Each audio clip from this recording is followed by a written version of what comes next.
that Republicans want to do away with it. All the fact check people do. And these are not conservative fact checks. Factcheck.org says specifically there is no proposal to bar retirees who have a pension, an IRA, or a 401k from collecting Social Security benefits in either the Commitment to America, that's the thing that came out a couple of weeks ago, or the RSC's proposed budget. That was Senator Scott's thing.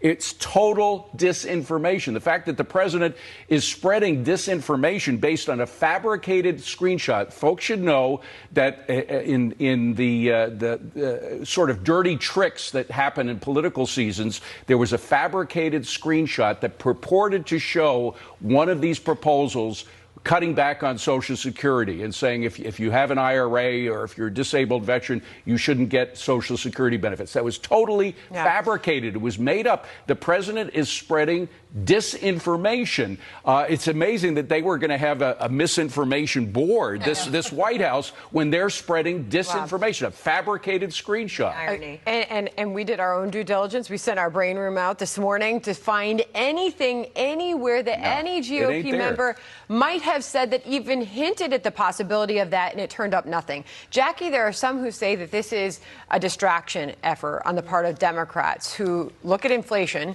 that in large part voters see caused by big government spending and the lack of anything to actually bring those prices down. Jen Psaki said it in her own words that Democrats can't really do much about the reality of inflation. Listen to this. Inflation, it's a global issue. It's happening around the world. I think there's not a lot Democrats could have done to change that reality.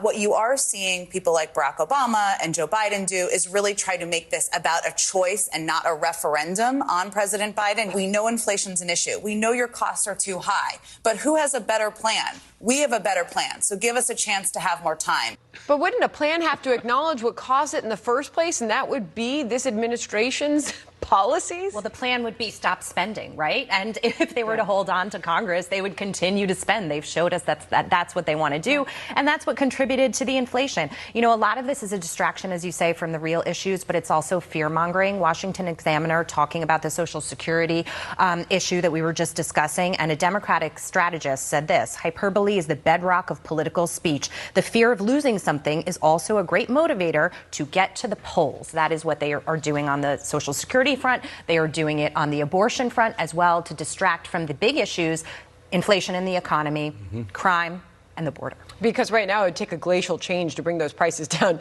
Obviously, now we're a week out from